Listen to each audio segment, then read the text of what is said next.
చిన్న ఏదో కూడా భయపడి మేము వేరే స్కూల్లో జాయిన్ చేసుకోవాల్సి వస్తుంది.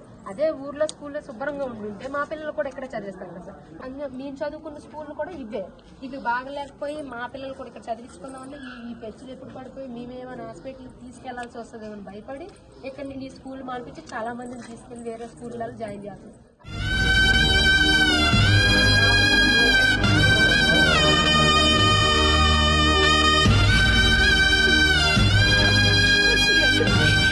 ఈరోజు మేము జనసేన పార్టీ భీమిలి నియోజకవర్గంలో 9 రోజులు చేపట్టిన నిర్విరామ 9 వార్డుల పాదయాత్రలో భాగంగా 4వ రోజు భీమిలి నియోజకవర్గం 4వ వార్డు సోమనపాలెం రావడం జరిగింది.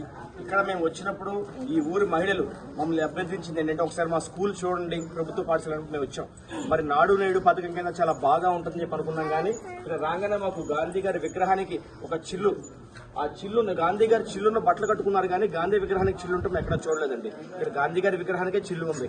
పోనీ గాంధీ గారి విగ్రహం చిల్లు ఉంది కానీ లోపలికి వెళ్తే ఆ తల్లిదండ్రులు చెప్తున్నారు లోపల వాళ్ళ పిల్లల్ని చదివించాలంటే మీకు ఇప్పటికే పెచ్చులు ఊడిపోయి ఎప్పుడు ఏ స్లాబ్ ఊరి తెరమే పడుతున్న భయంతో బతుకుతున్నాము. గతంలో 60 మంది పిల్లలు ఉండే స్కూల్లో నేడు కనీసం 26 మంది, 27 మంది, 28 మంది పిల్లలు మాత్రమే చదువుతున్నారు.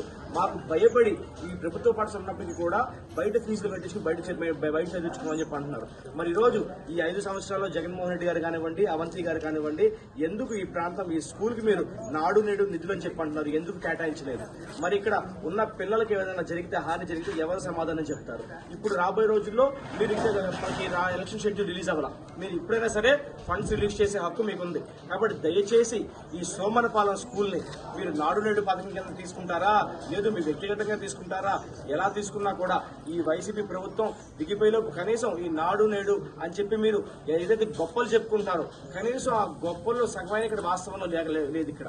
కాబట్టి మీరు దయచేసి సోమనపాలెం స్కూల్లో మనకి సీలింగ్లు ఏవైతే ఉన్నాయో మనకి పడిపోయే శిథిలావస్థలో ఉన్నాయో వాటిని మార్పు చేయాలి, పిల్లల జీవితాన్ని కాపాడాలి. లేని పక్షంలో రేపు రాబోయే ఎన్నికల్లో జనసేన టీడీపీ పార్టీ ప్రభుత్వం వచ్చిన వెంటనే తప్పకుండా ఈ స్కూల్ మరమ్మతు చేస్తామని చెప్పని ఈ సోమనపాలెం గ్రామ ప్రజలకి మా మహిళలందరికీ మనస్ఫూర్తిగా మాటిస్తున్నాను.